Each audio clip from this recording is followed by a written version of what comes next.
Welcome to the first episode of The People's Tomorrow. I'm your host, Gerald Tenenbaum. This show will act as your window into the future, where you'll learn about everything from politics and history to business and being a restaurateur. My hope is that you will take away important information about each career I am highlighting to you, and have the opportunity to see what is necessary to make the progression for when it is our generation's time to enter the workforce, hitting the ground running. Today, I have a very special guest. I would like to introduce you to the 82nd Governor of New Hampshire, Chris Sununu. Thank you. This is great. Before we begin, though, I'd like to give some history about the governor over here. Governor Sununu is currently serving his fourth and final term in office, for the time being at least, right? For the time being. For the time being. Under Governor Sununu's leadership, New Hampshire has been ranked number 1 for both personal freedoms and economic opportunities. It's also been ranked number 1 on the East Coast for states, which is very impressive. I think we're doing pretty well, without a doubt. Pretty well. But it's not just the governor. It's about the people and just making sure that they have the opportunities that they have. So it's always, rankings are fun, but there's always another challenge ahead of you. Says the guy who was ranked 6th in the nation for most popular. 6th most popular? Yeah. I don't know who these other 5 are, but no, I'm just kidding. Again, it's polls and rankings, and it's nice to see that stuff, but at the end of the day, it's all about, you got to get results, right? Like anything, right? Whether you're running a family or running a business or you're going to school and trying to get decent grades or whatever your next thing is, you got to just keep challenging yourself to get the results. For sure, and you definitely have the results. I mean, you delivered 4 balanced budgets with no new taxes, and you repeatedly cut taxes and made new programs. I mean, that's just all impressive stuff. Yeah. The key for us is, in New Hampshire, Massachusetts is great, right? And New England it's a very unique place. The key for New Hampshire is it's all local, right? So it's not just the governor and a big government in Concord telling everyone what to do and all that sort of thing. So we keep the state government very nimble, not a lot of bureaucracy. If there's waste, we cut it right out. No one minds that because it just saves money. So if you're cutting something, you don't just find out another way to spend those dollars.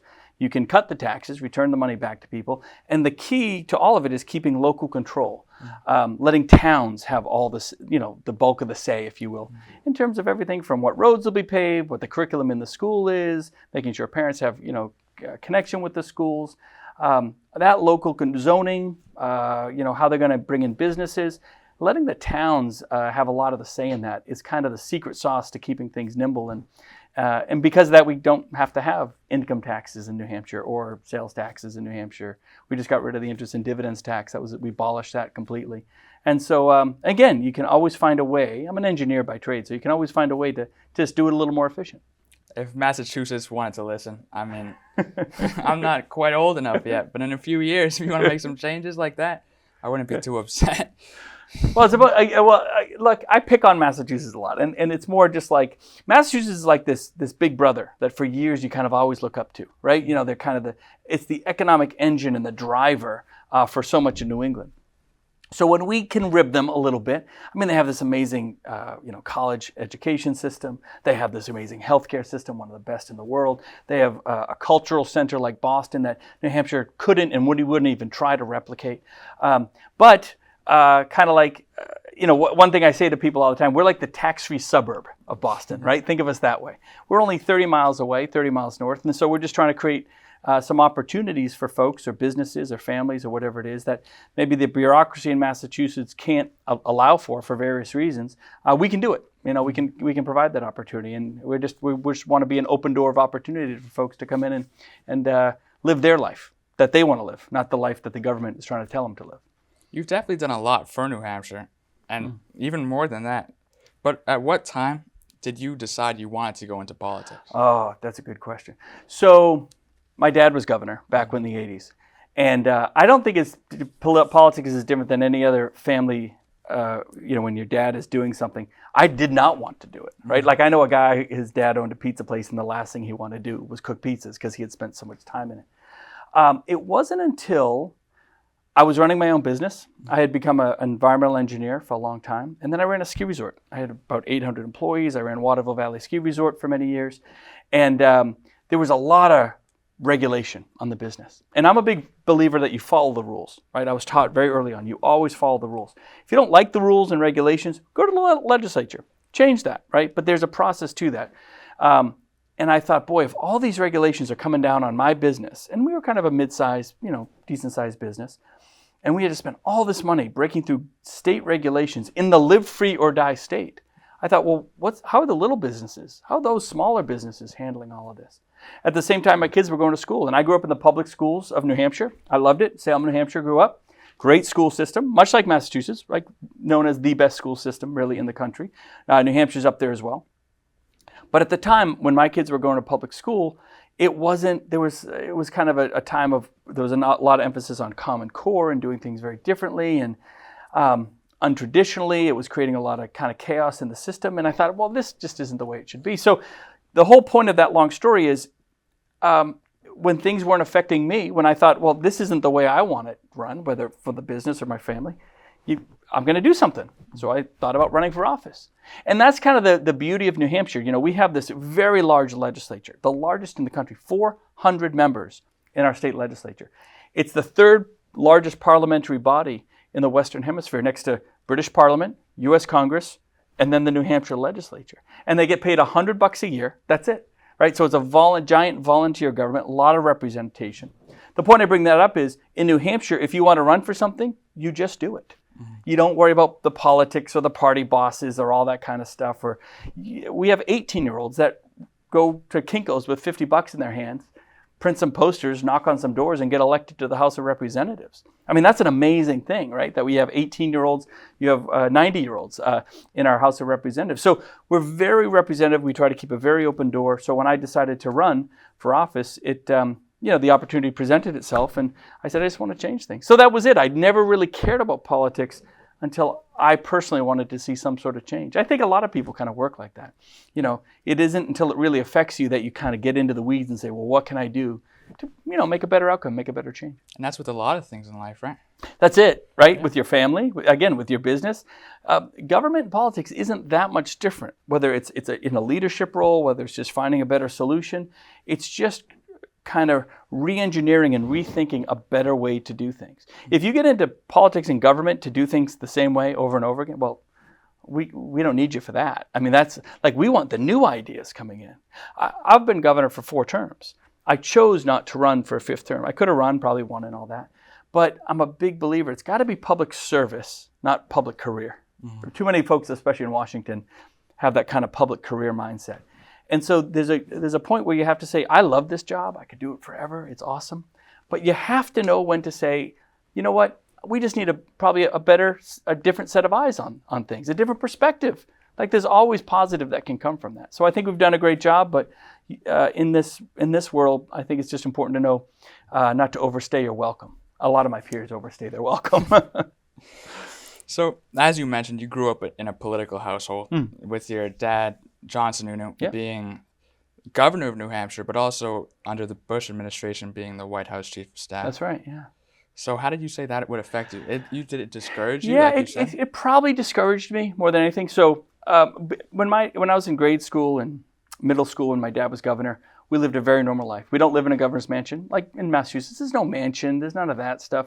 You live in your house. You live a very normal life. When my dad went to the White House, he was the White House chief of staff for just over 3 years. That was very different. And that I had moved to D.C. temporarily for a few years. It was awful. I mean, D.C. is a really tough place. And that was the early 90s. Forget about how bad it is today. It's even more of a gridlock mess today. A lot of negativity. It's all politics all the time. So, I'm not bashful to say that, look, I don't really like Washington, D.C. I don't like a lot of the people in Washington, D.C. I try to be very optimistic and very positive. That place will drain your energy faster than anything sometimes.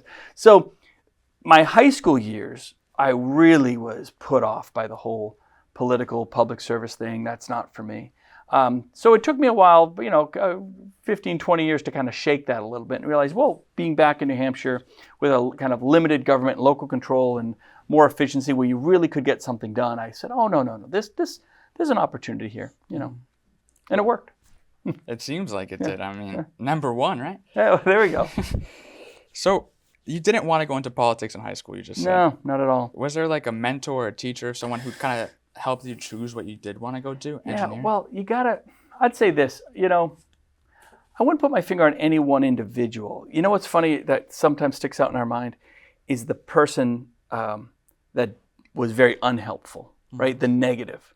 And that's just kind of human nature, unfortunately, that we can kind of perseverate on the negative. So I can tell you the times where I had a coach that wasn't great. I had great coaches, and then I'd have that one coach, and boy, does that stick with you.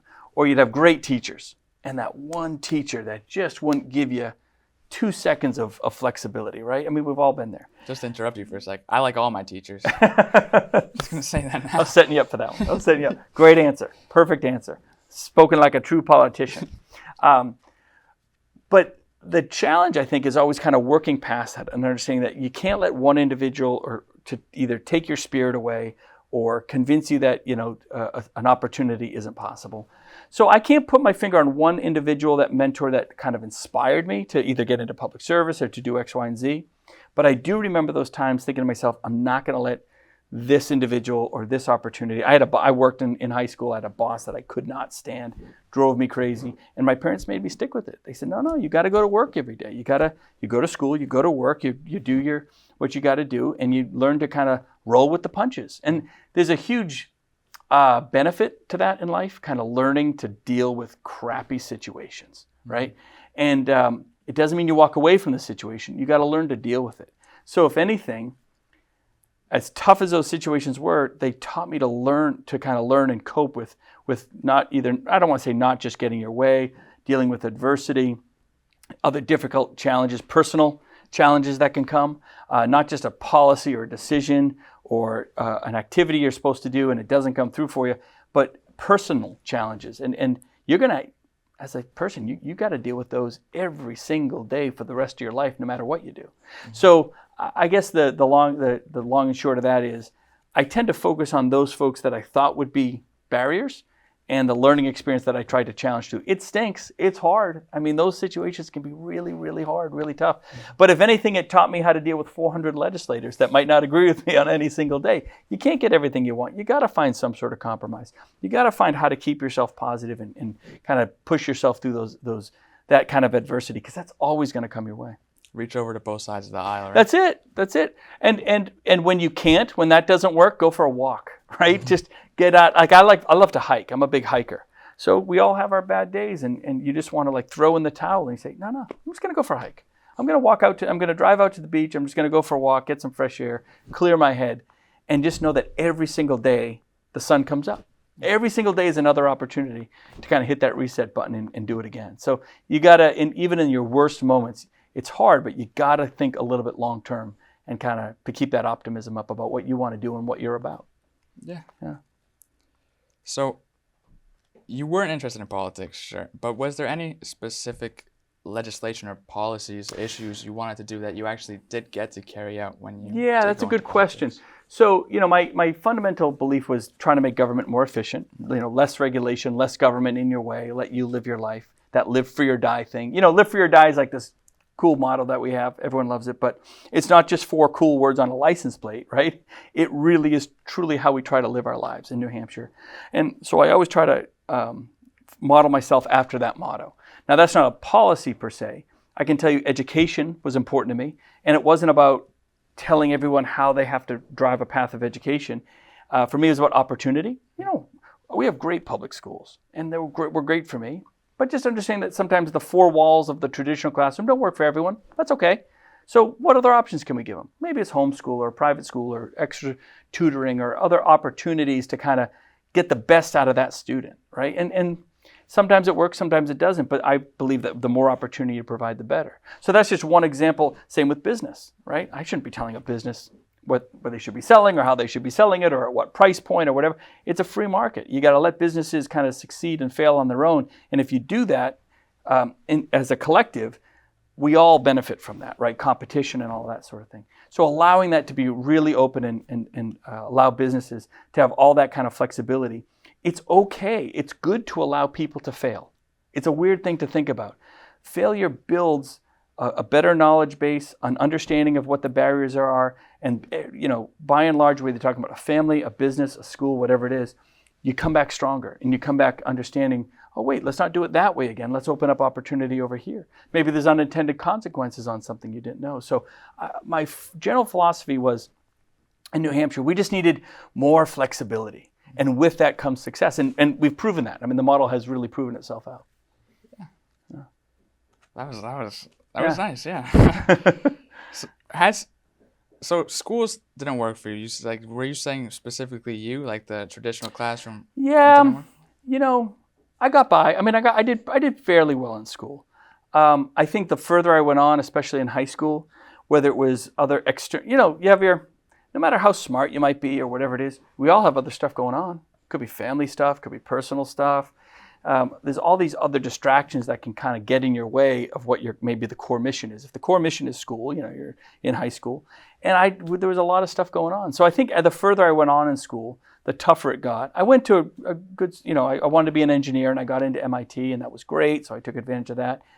That was wicked hard. I mean, MIT is wicked hard. It's great. I mean, if you can get into a school like that, it's really great.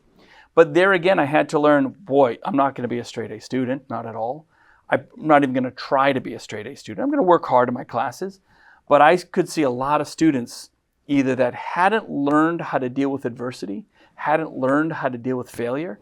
They were really stressing out. It was really tough for them.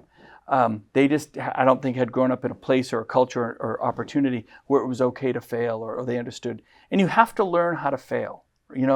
It's a weird thing to think about, but it really is true. So me going into MIT, I quickly learned, no, it's okay. We want to get by, want to do well, want to work hard, study, take advantage of the great opportunity. But I wasn't going to let 4 years of a tough school or a tough situation or external factors define me in that moment and, potentially set me in a negative path even beyond MIT. So I tried to keep everything with as light of a heart as I could. You have to work really hard, of course, but if you take anything overly seriously, especially in a younger age, I think you're setting yourself up for failure. You want to experience things. You want to experience those opportunities. And if you close yourself off because you're so focused only on one thing for too long of a time, I think you close yourself off to other experiences. So that's a long way of saying school was tough, but I did everything I could not to let it get to me, and not to let it, and I got through MIT just fine, of course. I went on to be an engineer. I loved doing that for maybe 10 or 12 years. I was an environmental engineer. Great experience. I knew I loved engineering, but I wanted to be outside because I love the outdoors. I love nature. So that's where the environmental civil engineering piece kind of came in. I didn't want to be behind a desk forever. That was just kind of my thing. A little bit of my ADHD. As you can see, I talk with my hands and I talk real fast and all that sort of thing. Kind of a political spaz at times, I suppose. I don't know, maybe it's part of the charm. But my focus, it's weird, my focus was not to get overly focused on one thing at a young age, to really experience as much as I could and let the path kind of come to me. I never thought I'd be in politics. I never thought I'd run a ski resort. I mean, that's a whole I don't want to get into it right now, but that's a crazy bizarre story. I never in 100 years thought I would be doing that. And all of a sudden I was doing that. Mm-hmm. So you just never know what's going to come knocking next. And keeping yourself open, I think, is a really, really healthy thing to do, to experience those failures, learn what is best for you, and allow those experiences to come.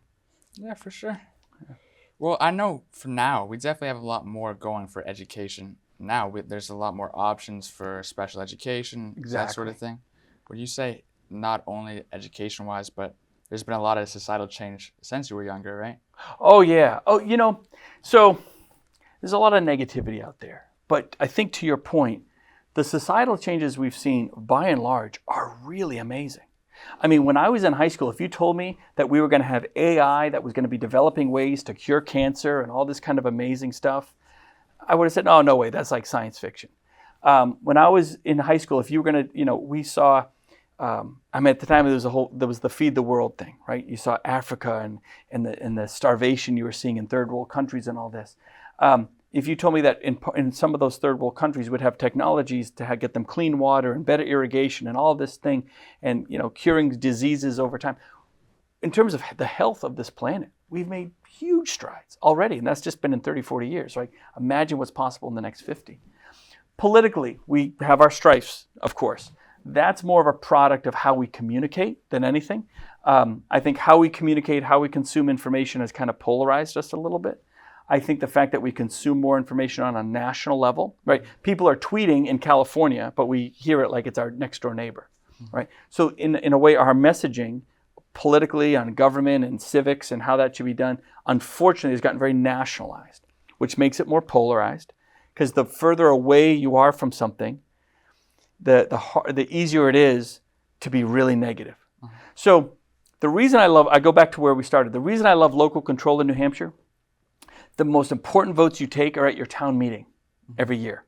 You go to town meeting every year and you battle out the budget.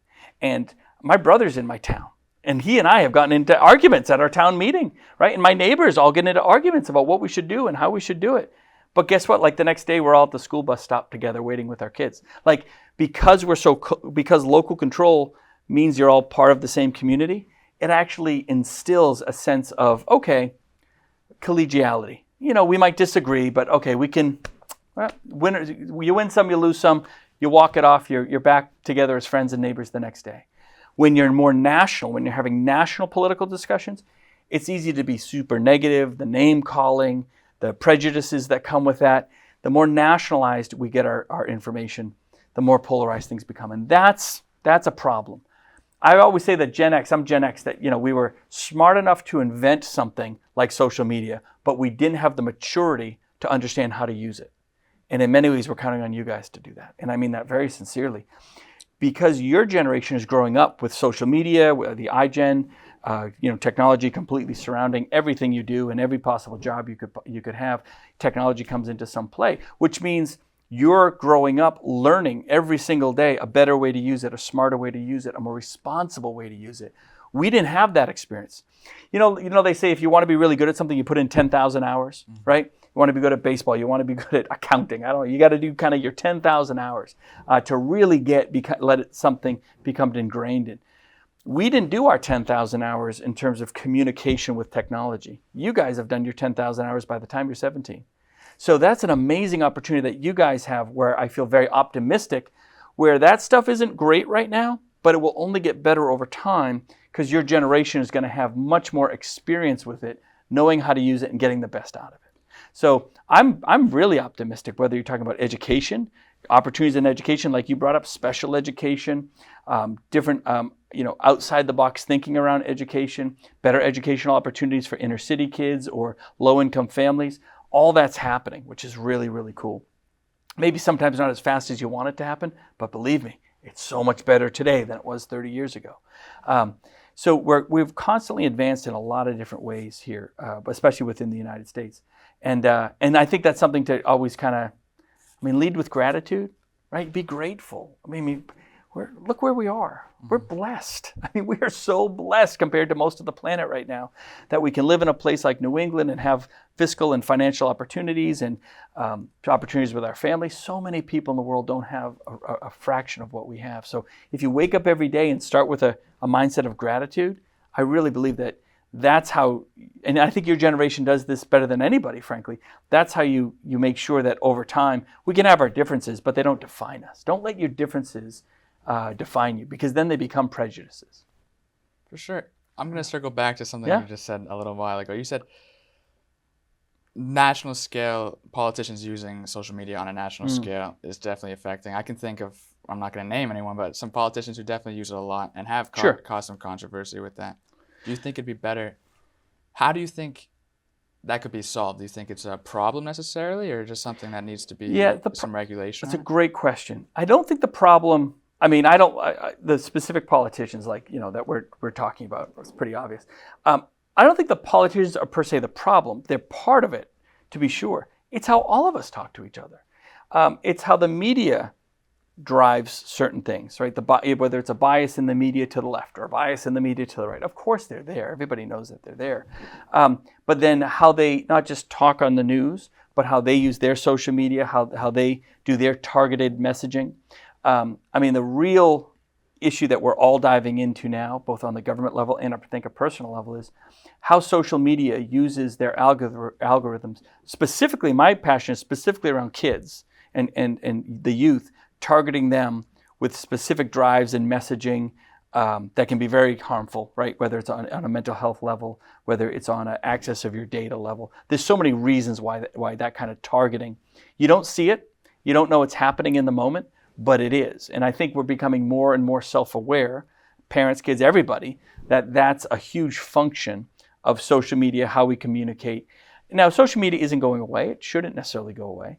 On their side, they need to be more responsible about how they use it. We need to be more transparent about how it's being used. And then we as individuals have to take the responsibility of understanding, hey, if you're going to play in that world, understand that they're targeting you. They could be targeting your kids, that they all have a drive too, and it's usually to make money, to collect data and make money. That's just a natural fabric of it. So we're working a lot of those kinks out, but understand there's responsibility I think at every different level. So I wouldn't blame a politician here. I wouldn't blame a media outlet there, or person X here, no matter how loud and strong they are. People are going to go after followers. Followers are going to garner their money. This is the new world that we're in. Let's all have a knowledge and a responsibility about what that means. Especially for me, I'm a dad, right? First and foremost. And so I want to know, how are my kids using it? Or how my kids, and by the way, it's not just social media, it's video games, right? Because, we use my kids use their Xbox as a telephone now. Nobody knows a phone number anymore. I think that's hilarious.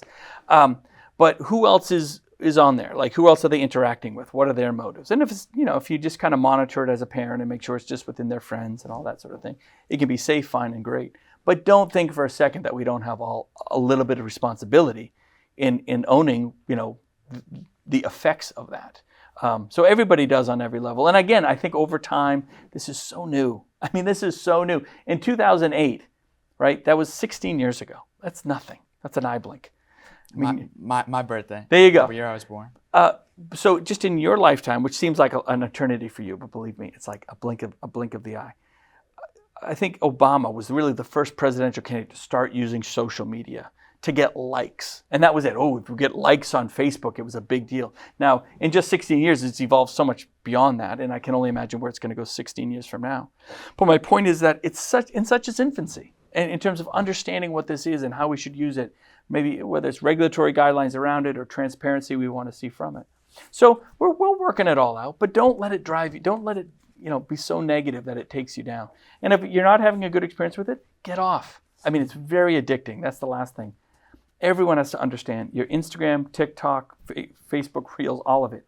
I don't know if anyone in your generation actually looks at Facebook anymore, but it can be incredibly addicting. It's designed to suck you, I think, down the doom scrolling that a lot of people do, right? And that's how they make their money. That's how they make their money. And so appreciate that, understand that, and have, if you have the awareness, then you can build better habits for yourself. For sure. So you took a while to go into politics. You did engineering. You mentioned that. Yeah. I noticed you left out. You went to Tisch University. Oh, I did go to film school. For a few months there. Film school. You have any interest in doing that after? I tell you, I'm a film nut. I love movies. I love film. I grew up thinking, I was that guy that had like 6 half-written movie scripts in his drawers at any given time, but my ADHD made it so I couldn't finish any of them. And I got some job offers, actually. I just went to film school for a very short time just to see if I'd like it. And I had some potential to go to Hollywood and kind of start ground up and all that sort of thing. That sounded exciting and cool. But at the end of the day, I just paid like $100,000 for an engineering degree from MIT. And it's funny, I wasn't sure what I was going to do. I actually went for a long walk. I hiked the Appalachian Trail. I started in Maine. It took me 5.5 months. I went to Georgia. I was with my roommate from college. It was an experience that we wanted to do, so we did it right after college. And it was kind of during that time period where you figure out what your priorities are. And at the time it was like, look, I just spent all this money on a degree. Hollywood sounds fun and exciting, and maybe it would lead to something, but I'm going to go be an engineer. I'm going to go kind of explore that world first. Now, would I love to get back into that? Yeah, sure. And maybe that's the message. There's always time. Just because you couldn't follow your passion today, you can always follow it tomorrow. Maybe it works out today. Maybe it doesn't. That's okay. There's always going to be, again, keep yourself open to new opportunities. You never know what's going to come knocking. And so, look, I don't know if something were to pop up in Hollywood, California or something like that, or to do movies or do something artistic. I would love that opportunity. I'm still a dad. I need to make some money and make a paycheck and pay the mortgage. I gotta take care of my priorities first. But I always try to keep myself open to whatever the next opportunity might be. Yeah. I mean, a lot came out recently. I mean, you might have picked the better crowd. Who Yeah, knows? but we'll see. We'll see.